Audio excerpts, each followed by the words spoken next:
دسته بعد از ایناش پشتش منو زد. بیا پایین شما چه بیا پایین. بعد جو پلیره ها پلیر شگیه همون سم زد.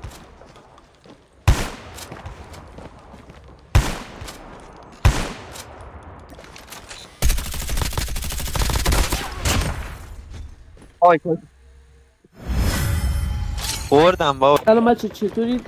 خیلی خوش اومدید ویدیو جدید بچه. امیدوارم که حالتون توی این موضوع جنگ و اتفاقاتی که توی این 2 هفته افتاد خوب بوده باشه. نتونستم واسهتون توی این چند روز ویدیو بذارم، یعنی امکاناتش بود، گیم پلی هم داشتم از قبل که واسهتون بذارم، ولی کلا حال رویم درست حسابی نبود. مطمئنم که اکثر شما همین موضوع رو داشتید، حال روی درست حسابی نداشتید، حوصله هیچی رو نداشتید. من فقط میرفتم تلگرام، حالا اون زمانی که نت ملی شد برنامه ایرانی، فقط اخبار رو چک می‌کردم. یعنی اصلا نه حال حوصله گیم رو داشتم، نه حال حوصله ادیت ویدیو داشتم، نه آپلود، نه هیچی. کلا فقط ذهنم درگیر این جنگ و اینا بود و اینکه خدا رو شکر تموم شد و نتا بازم برگشت به حالت عادی. اما هنوز سرور ما ایرانی‌ها معلوم نیست چه بلایی سرش اومده. میافتیم توی سرورهای خودمون، پینگمون میره بالا. مثل این ویدیو میخوام بهتون آموزش بدم که چطوری بیافتید توی سرور ایرانی‌ها، نیافتید توی سرور باطلاقی و اینکه پینگتون نره بالا، تایموت نخورید. و کلا میخوام بهتون یاد بدم که چطوری مثل قبل بازی کنید توی این ویدیو. زمان ویدیو رو هم به خاطر این کم کردم که حالا درست نیست توی این روزا من بیام 10 دقیقه ویدیو بذارم، 15 دقیقه ویدیو بذارم. زمانش هم کم کردم که هم مفید باشه واسهتون، همین که بتونید ویدیو رو ببینید و وارد بازی بشید و حداقل خودتون رو با گیم زدن سرگرم کنید. خب بچه همونطوری که میدونید سرور ما ایرانی هست که قبلا باش بازی میکردیم سرورهای 9، 10، 11 و 12 بودن. الان در حال حاضر اتفاقی که واسه سرور افتاده اینی که سرورها توی بازی هست. بعضی از مکان ما میفتیم توی سرورهای قدیم خودمون، ولی اصلا به هیچ وجه امکان بازی کردن بهمون نمیده. یعنی همیشه پینگمون میره بالا، اصلا پینگ ثابتی نداریم، میره روی 200 199.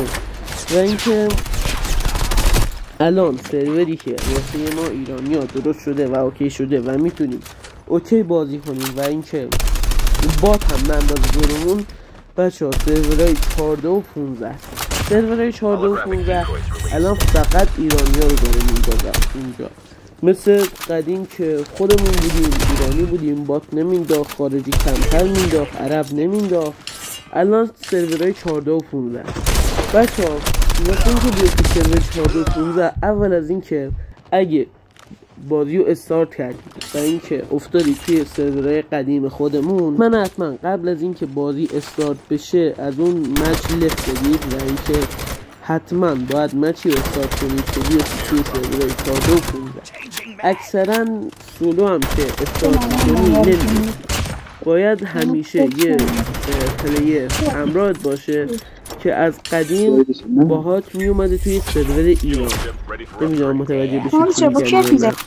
باید یه پلیر ایرانی باشه، آی پی ایران باشه که جفتتون قدیم میافتاده توی سرورهای خودمون، که الان با هم دیگه بیفتی توی سرور 14 و 15. اکثرا کم پیش میاد که سولو استارت کنی و بیفتی توی سرور 14 و 15 که بتونی راحت کنی. این از روش اول واسه بالا نرفتن پینگ. روش دوم واسه ورود به بازی که خیلی ها مشکلش رو دارن اینه که بچه ها الان همه نتا وارد بازی میشه.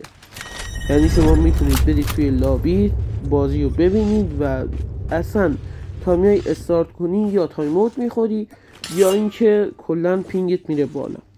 این قضیه واسه ایرانسل و مخابرات به شدت کمه، فقط واسه همراه رو رایتل اتفاق میفته.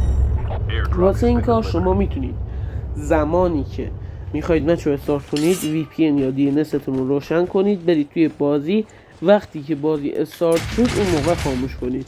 به راحتی میتونید با این روش پلی بدید و اصلا هم بند نداره این روش.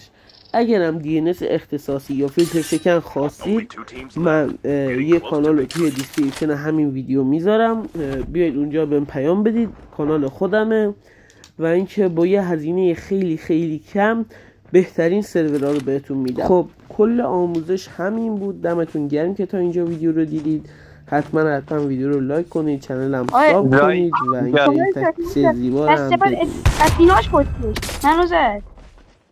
بیا پایین شما چه بیا پایین. بعد جو پلیره ها، پلیر سگیه. هم زد.